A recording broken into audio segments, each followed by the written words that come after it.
When we think of strength and resilience, which anime character comes to mind? Perhaps a fearless warrior or a hero with supernatural abilities. But what if I told you that a young woman, marked by suffering and prejudice, transforms into one of the most powerful pillars of her story? I'm talking about Raphtalia, the main heroine of the Rising of the Shield Hero. Raphtalia began her journey as a timid and traumatized young girl. From childhood, she witnessed the atrocities of the waves of calamity. Just imagine, you live in a peaceful village until suddenly monsters appear, destroying everything. She lost her parents right there, in front of her, as they tried to protect her.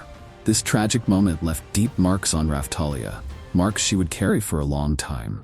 When she is captured and sold as a slave, her life seems to be in ruins. But at this lowest point, Raphtalia's path crosses with that of Naofumi Iwatani, the shield hero. Naofumi, who also carries a heavy burden of rejection and disbelief, is the only one who sees something in Raphtalia beyond a slave or a victim. Naofumi not only takes her in, he cares for her. He restores her health, teaches her to fight, and above all, gives her something she thought she had lost forever: hope. Over time, the bond between them grows stronger. Raphtalia not only respects Naofumi as her master, but begins to see him as a symbol of protection and justice, someone worth fighting for. But Raphtalia's transformation is not only emotional.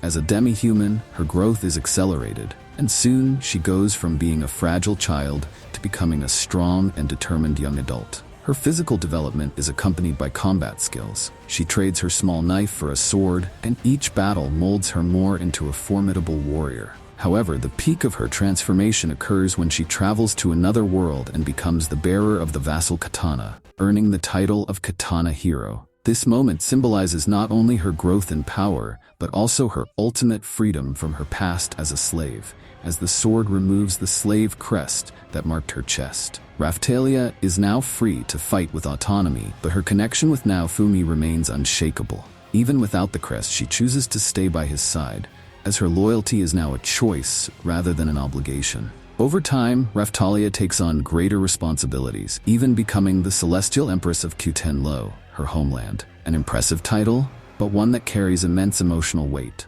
Fighting for her nation is not merely a matter of power, it is an act of love and reparation. Raphtalia fights so that other children won't suffer as she did, so that no one else has to go through what she went through. As a leader, she becomes a symbol of justice and strength for her people, representing hope in a world filled with tragedies. Even after so many struggles and responsibilities, Raphtalia remains charitable and compassionate. She shows her gentle side to the inhabitants of the village rebuilt alongside Naofumi. There, she assumes the role of older sister, guiding the children and ensuring that even in a world full of threats, they can find a bit of peace. Despite her deeper feelings for Naofumi, she understands that he still carries his own traumas and respects his space. Raphtalia then dedicates herself to being Naofumi's sword, protecting him and fighting by his side, but always with a touch of sadness for not being able to fully express what she feels. So what makes Raphtalia such a captivating heroine? It's her willpower,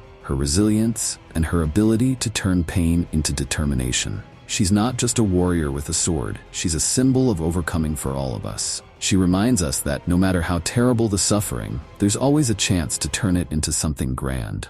But the big question remains, how far is Raphtalia willing to go to protect those she loves? In a world full of uncertainties, her journey with Naofumi is far from over, and who knows what fate still has in store for this warrior with a pure heart.